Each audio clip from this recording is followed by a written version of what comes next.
প্রত্যাবর্তন নয়, পরিবর্তনে ভরসা রেখেছে রাজ্যবাসী। কিন্তু যারা ভোট দিয়েছেন, পরিবর্তন করেছেন, তাদের চাহিদা কি তা জানতেই আজ আমরা কথা বলবো সিউড়ি হাওড়া হুল এক্সপ্রেসের যাত্রীদের সঙ্গে। তার কাছে সব থেকে প্রথম আমার আবেদন যেটা সেটা হলো যে মহিলাদের জন্য 33% সংরক্ষণ দিয়েছে, ঠিক আছে, কিন্তু জেনারেলদের জন্য কি করলো? জেনারেলদের জন্য তো কিছুই নাই। আমরা কি তাহলে চাকরি বাকরি পাবো না? আমরা কিছু করবো না? যারা বদমাইশি করছে তাদেরকে একটু শাস্তি দিতে বলুন। ধরে নিয়ে যাচ্ছে, তারপরে তো দেখছি পরের সপ্তাহে ছেড়ে দিচ্ছে। সিপিএম পিরিয়ডে যা ছিল, অনেক তৃণমূল পিরিয়ডে সেটা ডবল 4 হয়েছে। এখন আমরা ভেতর থেকে যেগুলো দেখছি তাতে আরও বেড়ে গেছে। অনেক আশা নিয়ে এই সরকারকে এনেছে।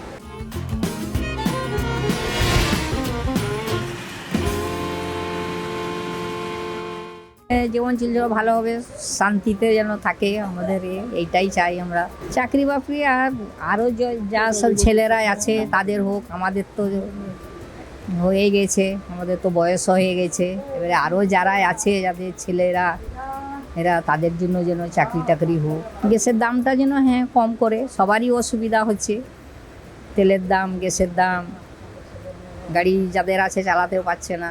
এই সরকার যেই কথা বলে মানুষের কাছে এসছিল, সেই কাজগুলো, সেই কথাগুলো যেন থাকে, যে মানুষকে এটা দেবো ওটা করব, কিন্তু সেই কথাগুলো যেন থাকে আর কি, সেইভাবে যেন চলে। এইটাই আমাদের কাছে প্রাপ্য, যে আমরা যেন সরকারের কাছ থেকে এইটা পাই, যে যেটা বলে এসেছিলাম সেটা আজকে দেখছি সেটা হচ্ছে না, বা সেরকম কিছু কাজ হচ্ছে না। তো সেগুলো তখন ওই সরকারের প্রতি আমাদের তখন একটা খারাপ ধারণা সৃষ্টি হবে মানুষের।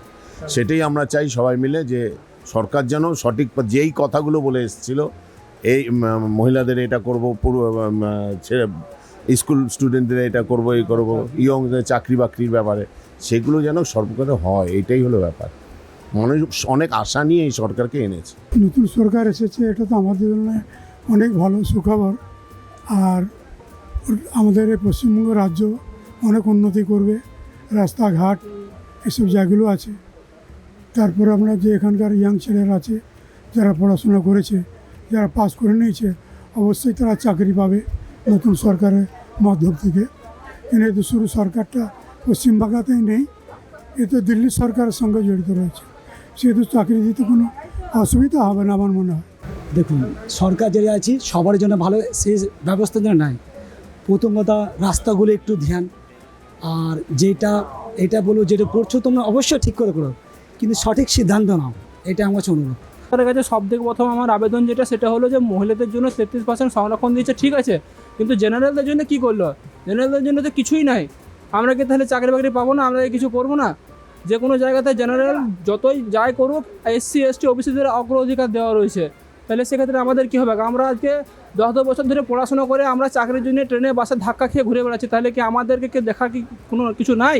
সেটাই আমাদের সরকারের কাছে যেটা হচ্ছে আবেদন।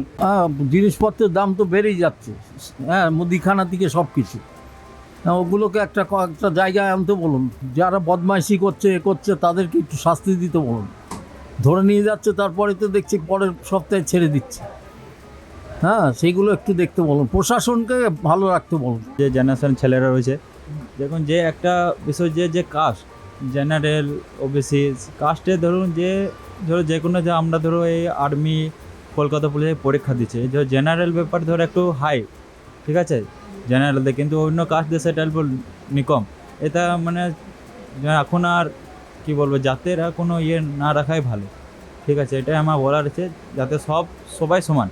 প্রথম হচ্ছে যে ঘুষের ব্যাপারটা ছিল, সেটা দেখছি সামগ্রিকভাবে চাপটা বেশি পড়ছে, সেটা কমছে না, আগে যেটা ছিল আরও বেড়ে যাচ্ছে। সিপিএম পিরিয়ডে যা ছিল, অনেক তৃণমূল পিরিয়ডে সেটা ডবল 4 হয়েছে। এখন আমরা ভেতর থেকে যেগুলো দেখছি তাতে আরও বেড়ে গেছে। এই জিনিসটা ভেতরে ঢুকে, প্রত্যেকটা যত সরকারি জায়গা আছে সেখানে ঢুকে তাদের মধ্যে থেকে সেই জিনিসগুলোকে বের করতে হবে।